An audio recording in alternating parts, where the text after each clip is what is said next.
Welcome back, everyone. This is Dan, also known as the Vintage RV'er, and today we're going to be doing some troubleshooting on my Suburban furnace. Got it all up and running a few videos ago, and it was working great. And then I went to fire it up probably about 2 or 3 weeks ago, again just to double check it, and she just would not fire up. The fans would turn on, everything else would start up and running, but as far as getting the piezo starter fired off and the burners going, it just wasn't doing it. So I farted around with the thermostat a little bit, tried to jump it and see if that would work. That didn't seem to work. So what I'm doing today is I'm going to be doing a few things. Let's see how cold. Oh, it's about 19 degrees out today, as you can see by my little trusty heat indicator. Okay, it says it's 21. I don't think so. I think it's full of it. Goes from 16 to, well, average of 19.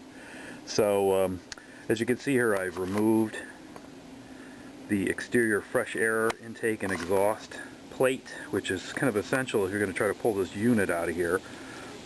If you can't, you know, you've got to use a pair of pliers, and you've got to kind of jockey it, turn it around, and try to pull on it and try to get it to get out of there. I'm just trying to put this thing back in my pocket here. It's a little on the chilly side. So what you wind up with is something like this. This is your Suburban, again, with one hand. It's a little hard to do it, but and one of them fell off. So this is what your plate is that's there, right next to that. And so you got to pull it off. So this one piece, it did come off pretty easy, not too big a deal.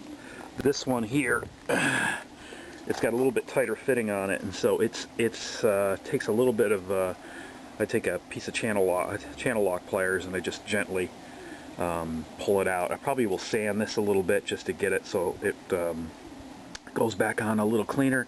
I'm going to stick this back in my office because this is really cold out here. So I'm just going to, along with my tools by the heater, I really don't feel like touching metal tools when it's 20 degrees out. So I'm going to go shop a little bit here. There's the radio cranking, and I have a garbage bags. I had the thermostat for this thing floating around here. There's my tester. I'm gonna have to hunt around. I have another Suburban thermostat that I found, and I was like, oh great, I'm gonna use this and use it as a test thermostat. But of course, sorry for the quick tour. We got a lot of junk around here, a lot of projects going on, and in my workshop here, along with my little heater going, trying to get this thing not so cold out. I was looking around for my wire there. Huh. I don't want to spend too much time on this video trying to hunt around for a thermostat that was supposed to be right around here. In the meantime, I'm going to grab some garbage bags. I got some cleanup to do. And but in the meantime, let me just get you in back into that section here. It's always when you try to find something that it winds up disappearing on you. I'm going to hop in through the driver's side here. It's sunny out, but boy is it cold. When you see icicles coming down off of your rig like that, you know it's not very warm out. Hope you guys enjoy my newer hubcaps too. Those are enjoying the look of those. Those were the kind that were on this when I first bought it, but unfortunately they were so old they fell apart. They were just plastic. Alright, so as I get in through here, there's my cover for my old Suburban one. It's actually got a little, you know, whoa, it's got a thermostat on it here, but you see it's so cold it's off the scale. It's not even registering. It is so stinking cold. The lowest thing is like 45, and it's way below that, as you can see. This is the newer Honeywell. This is the cheapo one, and it doesn't have its own little, it says Honeywell, but it doesn't have, I guess if you spent a little more money, they'd actually give you one that actually had the real temperature gauge on it. So there's a new one, very similar to the old one here. It's got a little bit of swing adjustment on it. This one does not. And it's a pretty simple 2-wire affair. You turn it off or on with this, and there's just 2 wires off the back. And if you touch those 2 together, you should be able to get a completed circuit and test it if this is the one that's kind of bogus. But there's not degrees, and my coffee has not frozen yet, I don't think. So that's a good sign. Anyway, so what I've got to do, opposite obviously of installation, so I've got to take that the gas line off, which is the nut on top, and then I got to twist off the valve.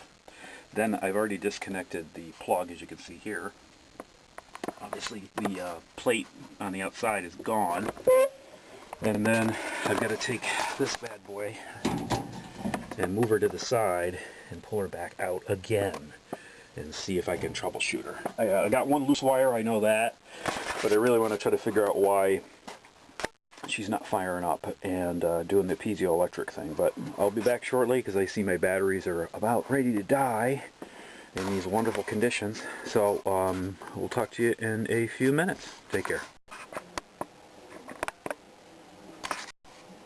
Hey everyone, welcome back. I did finally find that thermostat. It was in a bag labeled thermostat. It's up on a shelf, and you can see here it is so cold out there. That thing is pegged all the way to the low end, and this one's a little bit more of an upright version, less square. It's an older system. It's by Honeywell, so it's the same thermostat, but there is a difference. See how there's a little wire here that goes off along the side. Mine does not have that. Mine doesn't have anything like that. It's a slightly different design. This obviously is older, but this is sort of my secondary backup thermostat. Although, yeah, it looks like they just cut the 2 wires right off. See that? Boop.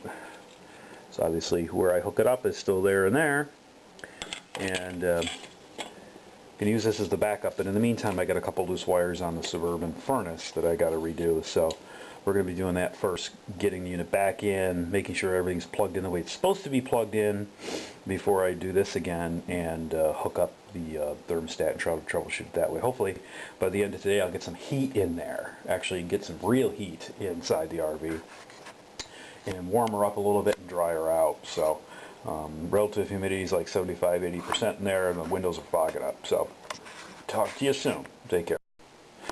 Okay, I got the furnace out, as you can see, and I just managed, I had to take the gas valve off of here and then slide the entire unit out of the case. And now what I'm doing is I'm just checking for things that, like, I look at this wire is kind of not in great shape, so I think I'm gonna do some work on that. That comes in here. As you can see, that's kind of, I got it spliced here, so I think I might do something to kind of improve those connections a little bit. And it goes up into this thing here, definitely here, because it looks like it's just kind of not in great shape there. So this one here, this is the one that the cable that I had, and I have to check it on both ends here to make sure it's seating right. But this thing plugged up into here, which is one on the control board. That's what sends the circuit, the piezoelectric current to the starter. And that thing just literally pulled out when I was messing with it last time.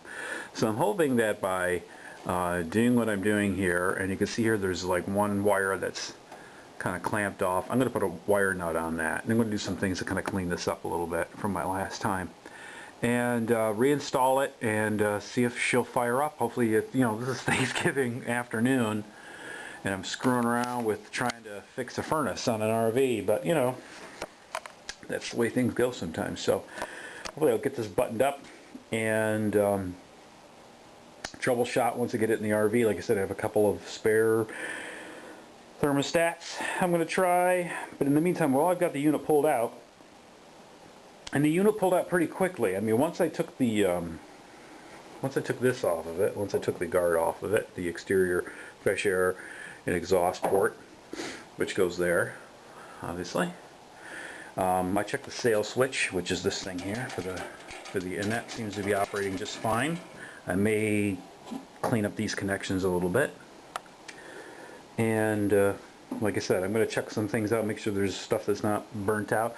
This still looks to be in good shape. This is a solid state control board, and doesn't appear to have anything burnt on it, so you know, hopefully there's nothing wrong there.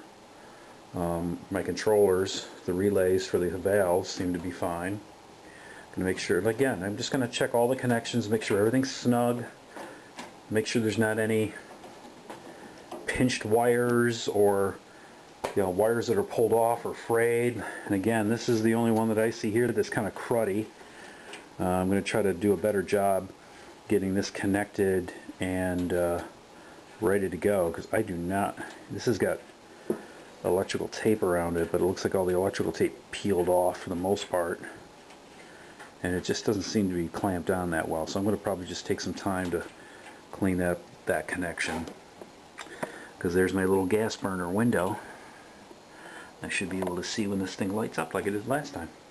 Otherwise, it looks like it's in pretty good shape. We put the black, kind of the matte black high temp paint on it just to clean it up. Looks like you got some crud on it on the top, but other than that, looks to be in pretty good shape. You know, we cannibalized this last time, if you remember on the other video. You know, this is parts from other things. Like this blower is from a totally different, you know, Suburban furnace than the rest of the unit, but the one for that was in the RV had, like, you know, mice in it, and it totally ruined it. You know, same thing with the burner. You know, we totally did the burner, cleaned that all up, got that in good shape. The heater tube, that was all corroded. Used that off the other one. So we did a lot of slop work. Yeah, there you go. There's a Freudian slip. A lot of swap work in order to make this unit, you know, functional, and it was functional. So hopefully it's just some minor stuff here that we can fix up and get her going again. Okay, it's late. Well, it's not that late. It's only, holy cow, what time is it? 20 after 5. I got the plate back on. Definitely some heat coming out of there. Got the makeup air plate on, just temporarily installed.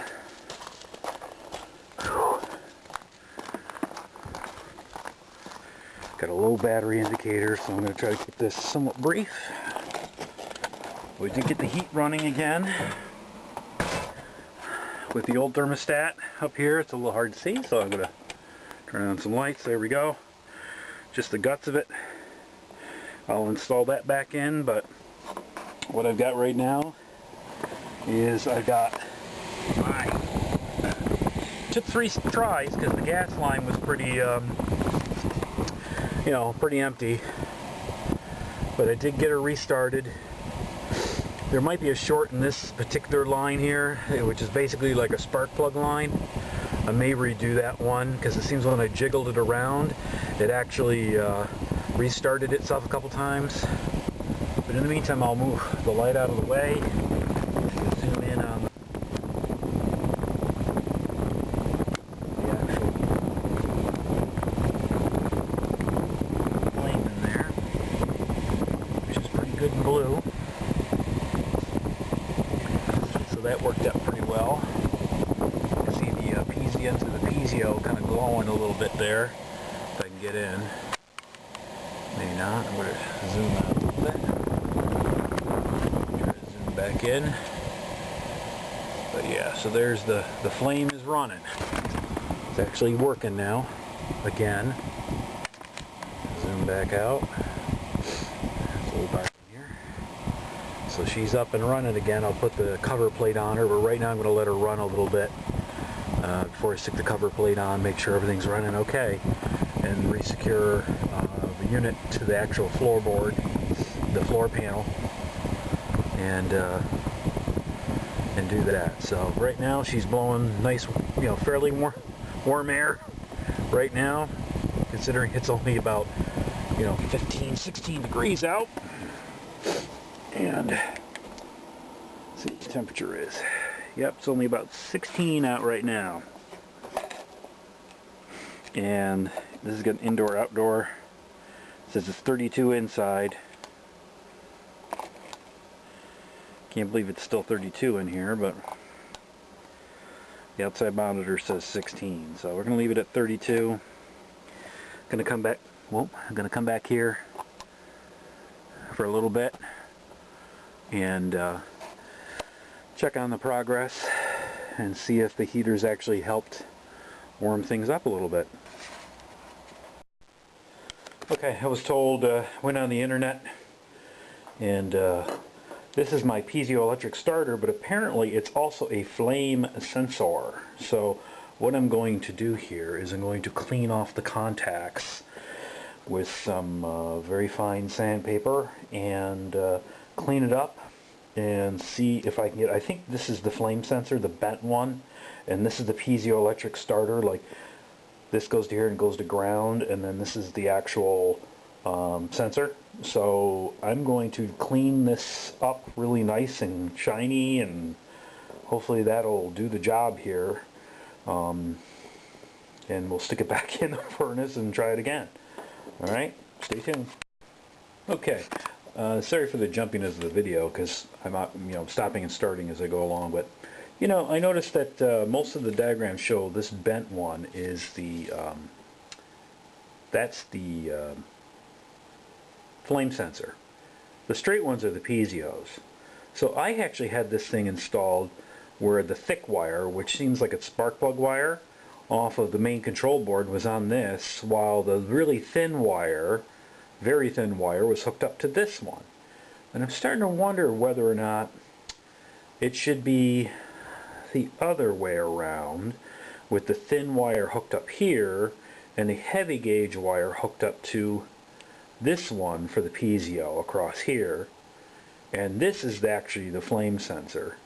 And what I've been doing is basically had it flipped the other way, and so this sucker was right in the way of the flame, and unfortunately gave a false reading. And so I'm gonna flip this the other way, although it does look like the way the bolts are, it only lets you put it in a certain way. As you can see here, it looks like it's somewhat idiot proof. I will try this again this way because it was working before and that it's clean, but I'm kind of wondering, because this was not off this year's starter, that maybe that's the case. But I'm going to put it back in because it did run before and ran just fine, no problem, hoping that the cleaning of these contacts, which are nice and super shiny now, will help make this work better.